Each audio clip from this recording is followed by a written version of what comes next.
Bonjour tout le monde. Alors avant de commencer, je voulais tout simplement vous remercier car vous êtes de plus en plus nombreux à nous suivre sur notre chaîne YouTube. Ça veut dire que les vidéos vous intéressent ou que les vidéos sont intéressantes. Donc ça nous pousse à aller continuer. Et donc c'est parti. Alors la dernière fois on avait terminé les murs à ossature bois. Donc cette fois-ci on attaque la pose des muraillères et des poutres. Et avant de lancer la vidéo, on va d'abord vous présenter nous comment on a dimensionné donc la toiture terrasse avec les poutres, les solives. Et pour cela, nous on a fait appel à un bureau d'études de technique bois, même si auparavant on avait déjà tout calculé, tout dimensionné. On a voulu quand même vérifier avec un BET, ne serait-ce que pour avoir la garantie décennale, donc super important, et puis pour voir si on s'était pas trompé. Mais bon, on n'était pas si mal puisque on avait en gros presque tout bon, puisqu'ils nous ont conseillé de rajouter le fameux mur de contreventement qu'on vous a expliqué dans la dernière vidéo.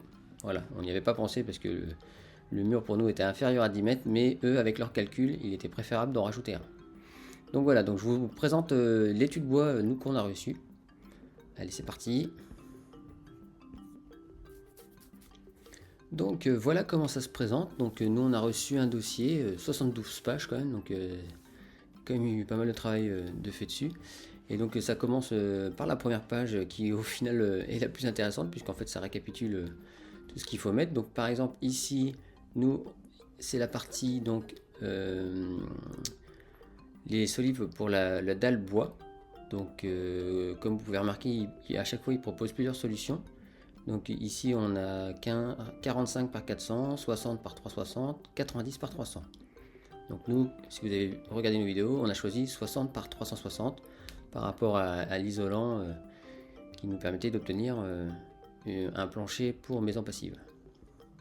Et ensuite ici, donc c'est toute la partie toiture. Donc il y a la toiture ici pour le garage. Et ensuite, donc suivant comment sont posées les poutres, il y avait différents choix. Donc par exemple le mur nord où il n'y avait pas un gros anthrax entre les deux murs, enfin le mur et la grosse poutre ici, il proposait 45 par 240 jusqu'à 90 par 200. Bon, avec cette épaisseur là, nous de toute façon, dès le départ on était parti sur au moins 300, de façon à pouvoir avoir une toiture qui atteigne un R de 10, donc pour satisfaire la maison passive et la certification Passivos. Donc en fait, c'est parti sur ces poutres là, puisque c'est ici où on a la plus grande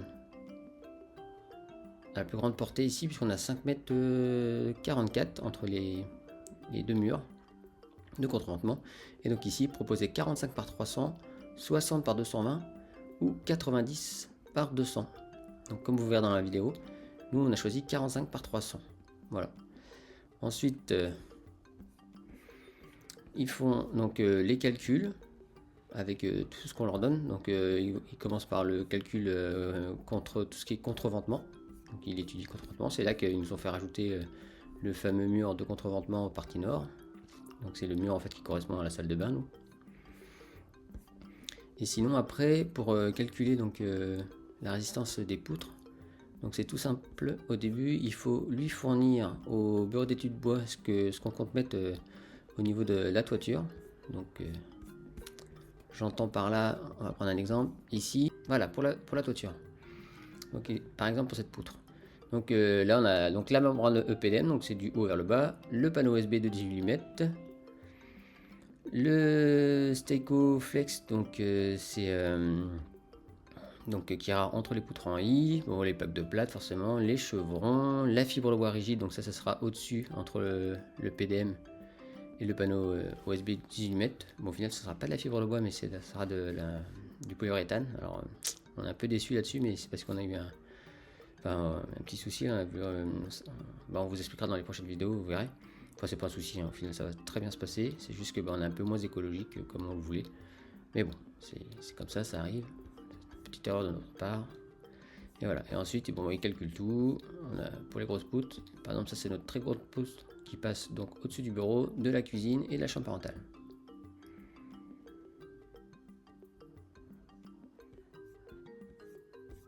Voilà. Et donc après, grâce à ça, il fait des calculs, les moments fléchissants. Hop, par exemple ici pour 2 appuis, hop, et pour 3 appuis par exemple, hop.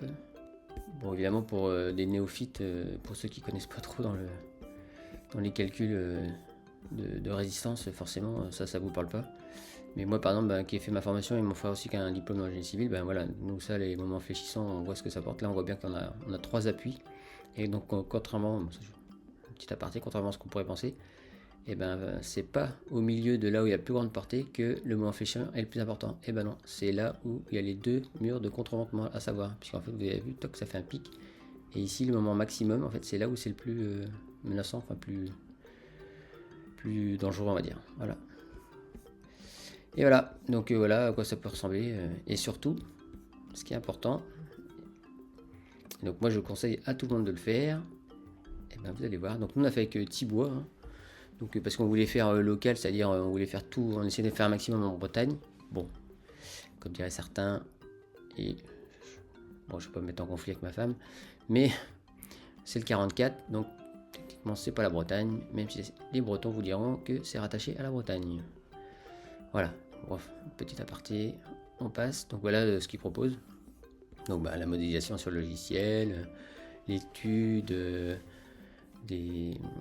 Donc des dimensionnements des porteurs, le calcul des descentes de charge, etc., etc. Il y a vraiment tout là. Et au final, pour un tarif que nous on trouve au prix de la maison, pas si exorbitant que ça, puisqu'en fait, voilà, net à payer, alors 450 € parce qu'on avait fait un avenant, 900 €. Donc au final, pour une maison, 900 €, c'est pas si cher que ça, étant donné que grâce à ça, vous avez une garantie décennale, et ça c'est super important. Voilà, on voulait vous présenter, hein. Fait pas de pub, hein, si on vous présente avec qui on a fait, il y en a plein des bureaux d'études bois, hein. Ça c'est, il suffit de trouver par chez vous au niveau de la région, qui c'est qui fait ça. Et voilà, donc très intéressant, ils sont très sympas, et ils sont réactifs surtout, parce que dès qu'on a eu un doute, on leur a posé la question, dans la foulée ils répondent. Voilà, ça fait partie du prix. Sont super sympas. Voilà. Allez, maintenant, je vais vous laisser avec les vidéos.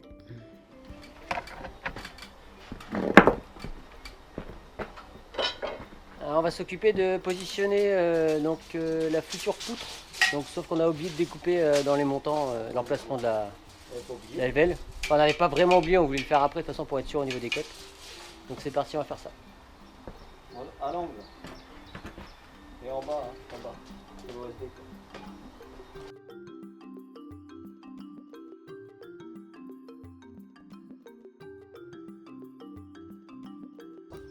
Bon. Alors, ça donne quoi? Alors, on n'a pas grand chose. 300 par 90. Allez. Allez, on va procéder à la découpe maintenant.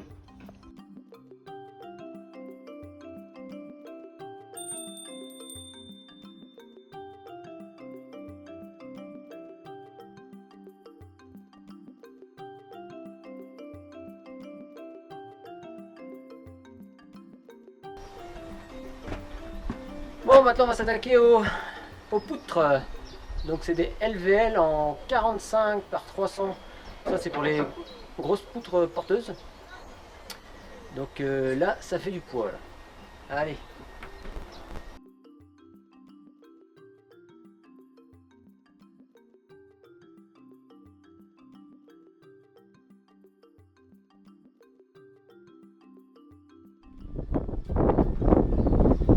De faire ça chez vous, nous on n'est pas forcément les exemples, mais bon, on a quand même mis pour la sécu 2 servants de chaque côté pour pas que la LVL parte d'un côté ou de l'autre. On sécurise à fond quand même, on n'est pas des fous. Allez.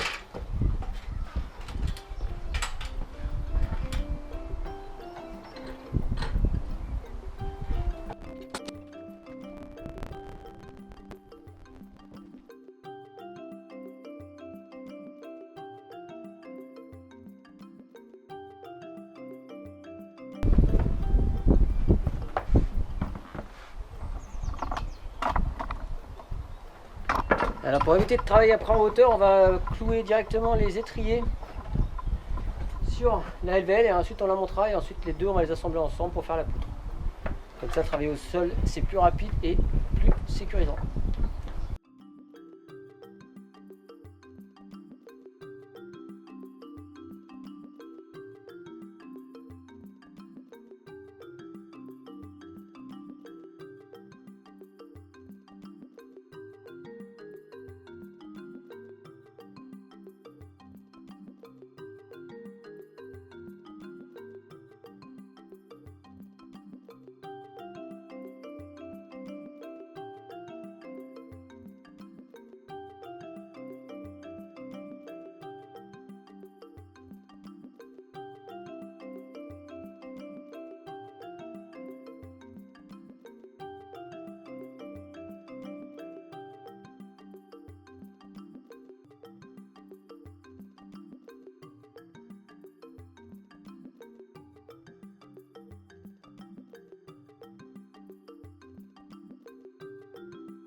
Donc là, j'ai mis des vis Simpson là, enfin, en quinconce tous les mètres, on va dire grosso modo, un petit peu moins. Et puis je mets aussi également des clous de 90 Hanley en quinconce de chaque côté en fait. C'est ce qui est prescrit normalement. Allez, à plus tard. Aujourd'hui c'est parti pour la pose des OSB, mais avant tout, avant la pose, c'est un peu sale, donc un petit peu de Propax.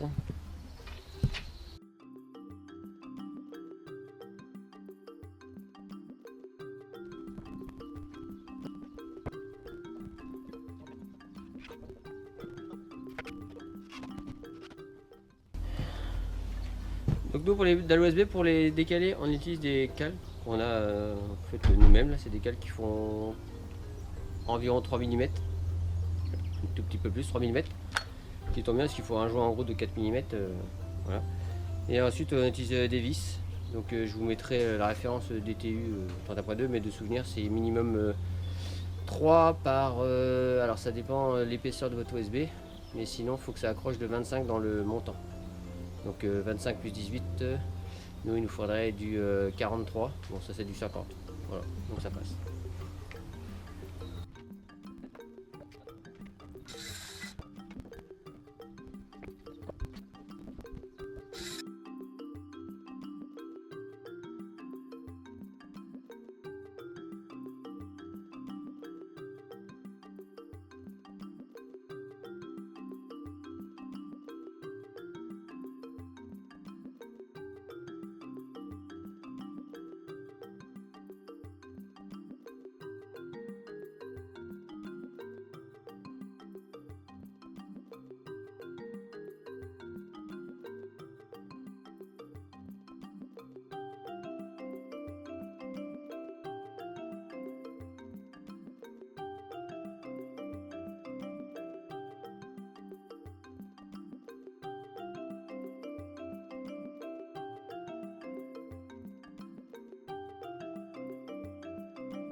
Allez, on va installer les étriers. Donc, je vous mettrai la référence.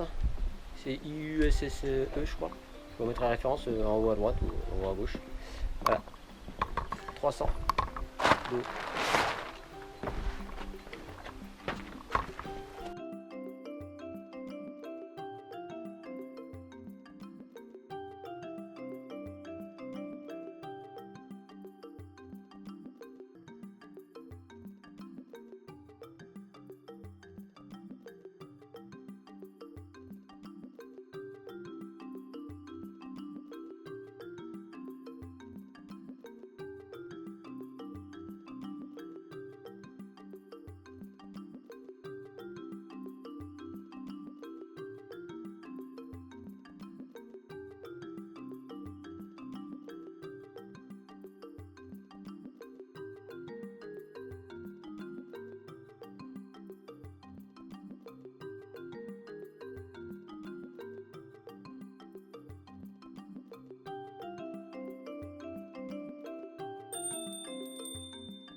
Bon, la caméra a coupé, mais là on est en train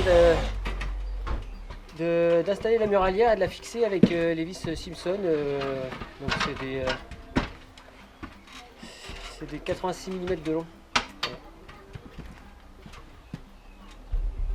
Ces vis là, on mettra la référence sur la vidéo.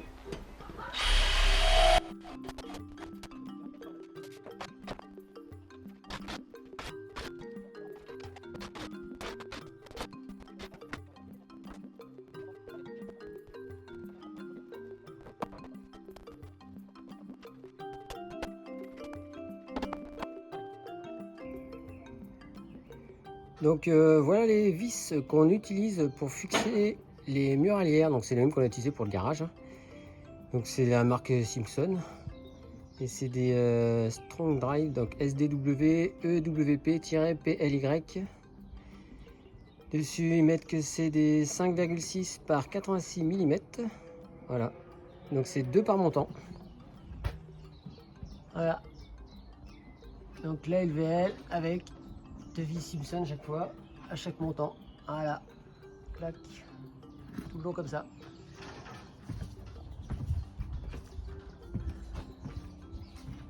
Et voilà. Hop. Bon, l'autre côté c'est la poutre, il n'y en a pas. Hop. Allez.